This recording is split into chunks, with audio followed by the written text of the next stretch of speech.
Bueno, bueno, muchas gracias por esta invitación para explicar lo que es la teoría sistémica cibernética y el enfoque de lo que se denomina genéricamente teoría de complejidad para la gestión de los problemas sociales complejos y de los problemas políticos complejos, algo a lo que hemos dedicado los últimos 30 años desde la academia y desde la investigación, pero que advertimos cuesta mucho insertarlo en la política concreta debido a la formación profesional fundamentalmente de nuestros líderes.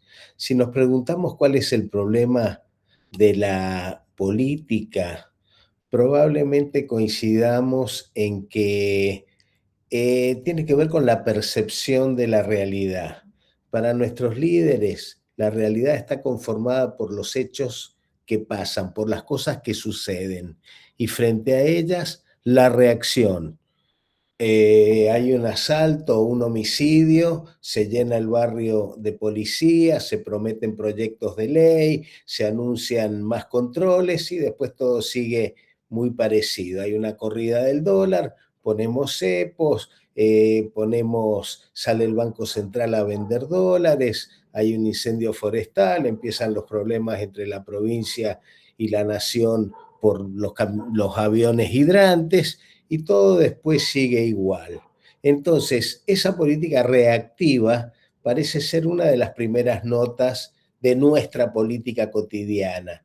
Hay un nivel de la realidad que es más profundo y es el que tiene que ver con los hechos repetidos en el tiempo, con lo que denominamos patrones y tendencias. Nunca hay dos hechos iguales, pero si yo tengo un homicidio y después tengo otro y tengo otro, cometidos en general por determinados perfiles de personas, tengo lo que se puede llamar un patrón. Si yo tengo accidentes de tránsito recurrente en determinadas situaciones, tengo lo que puedo llamar un patrón. En ese sentido, por ejemplo, no hace mucho en Mendoza, un chico de 14 años fue asesinado de un disparo, desde una camioneta balearon a un chico de 7 años, lo ametrallaron. Claro, son hechos muy graves. En La Matanza hace pocos días asesinaron a una niñita en un robo de un celular. Son hechos graves, pero cuando yo empiezo a ver patrones, como por ejemplo el caso de las víctimas menores de 12 años en Rosario, o el caso de la propia Mendoza, donde hemos tenido 8 muertos por conflictos de banda en apenas un mes y medio, podemos advertir que hay un nivel de incremento de los homicidios, sobre todo protagonizados por jóvenes. Este cuadro lo muestra más dramáticamente en su evolución. Incluso se trata de muertos de 0 a 17 años en la Argentina, y en los últimos años la tendencia no ha hecho sino incrementarse a pesar de los anuncios del gobierno recurrentes. Con la pobreza pasa algo similar a lo que pasa con todos los análisis de patrones. Sin duda, medida como se mide por el INDEC, la pobreza ha descendido significativamente, al igual que la indigencia. Sin embargo, las situaciones de vulnerabilidad social que llevan al concepto de pobreza multidimensional, que son medidas, por ejemplo, por la UCA o por UNICEF, y que involucran más datos sociales y que sobre todo instalan un efecto devastador en nuestra realidad cotidiana, ni son medidas ni son consideradas adecuadamente por los gobiernos, porque este es un problema de todos. ¿Cuál es la reacción de los gobiernos frente a la pobreza? Es reactiva, es epidérmica, es decir, es tomá, tomá, te doy un poquito, fíjate, para ir llevándola adelante, pero esto termina prácticamente ahí. Se discute si hay cambio climático o no. No nos interesa tanto porque las anomalías técnicas son muy difíciles de precisar. Pero cuando yo mido la concentración de dióxido de carbono en la atmósfera, me quiero morir. No puedo negar que está sucediendo algo con el ecosistema del planeta, frente a lo cual el cinismo de algunos líderes postula que es un invento de la izquierda o que es un invento de George Soros o alguna cosa por el estilo. La democracia como sistema político preferible para el gerenciamiento de la convivencia está perdiendo apoyo en América Latina y en otros lugares del mundo. Están emergiendo los populismos y la llamada democracia iliberal de la que habla Víctor Orbán, el ex primer ministro de Hungría, y siempre eso está relacionado con la insatisfacción de los ciudadanos frente a los gobiernos que elige. Pero acá, en los patrones y tendencias, en esto que vemos acá, parecen agotarse los análisis de la mayoría de los think tanks de la Argentina. Todos trabajan, y los gobiernos también, sobre la base de los hechos y de los patrones y tendencias, y ahí nomás se apuran a proponer medidas para resolver los problemas que jamás se resuelven.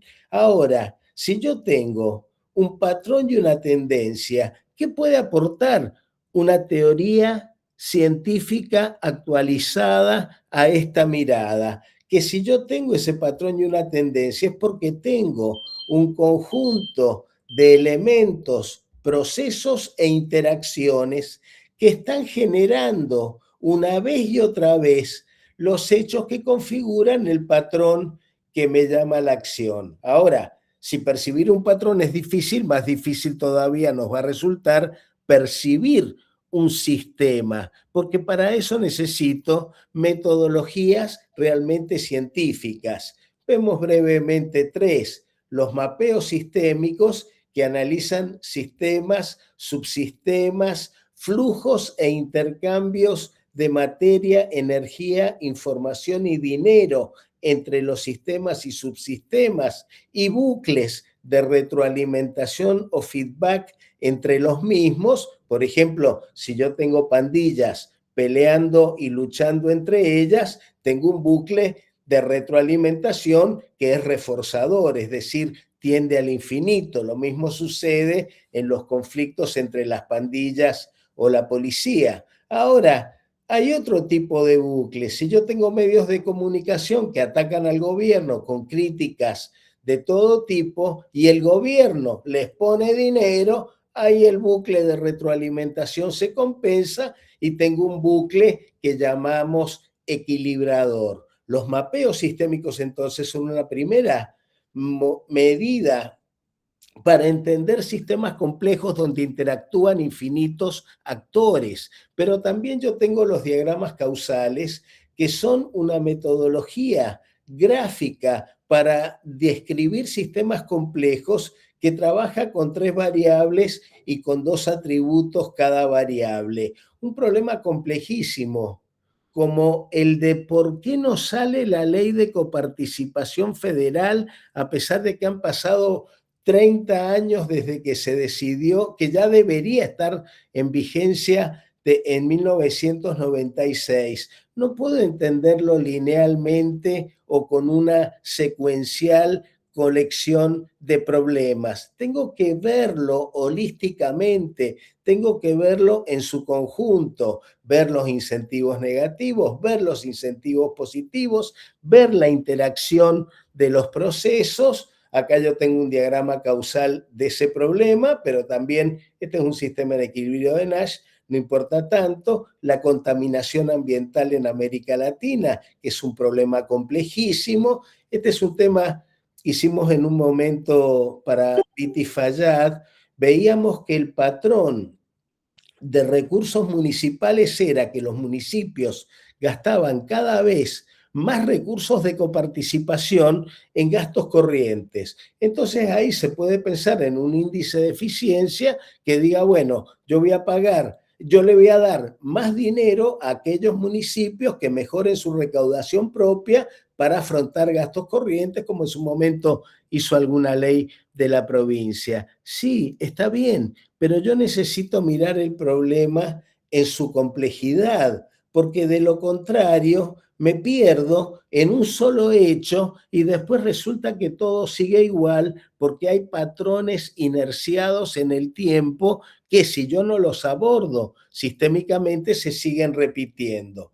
Otra forma de mapear un sistema es llevando los diagramas causales a modelos matemáticos que miden y matematizan a través de ecuaciones los procesos que están teniendo lugar y me permiten identificar eventuales variables palancas o leverage points con los cuales yo puedo trabajar para cambiar una situación. Los diagramas de Forester trabajan con depósitos, flujos, tasas y procesos de retroalimentación reforzadora o compensadora. Pueden ser más complejos, este es el mismo de la imagen anterior, pero con más desarrollo, o menos complejo. Entonces nos dicen, ay, no es muy difícil, ay, no hay que estudiar mucho, ay, no hay que saber matemáticas. No, lo que hay que hacer es cambiarse la cabeza y abrirnos la cabeza a las nuevas metodologías científicas.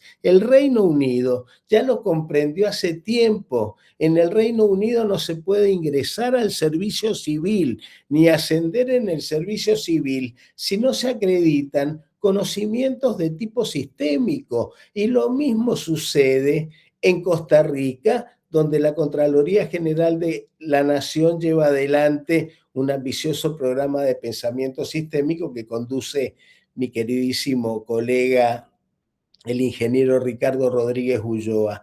Entonces la pregunta que nos tenemos que hacer es, ¿estamos contentos de cómo está funcionando nuestra democracia? ¿No pensamos que debemos hacer algo más para poder mejorarla?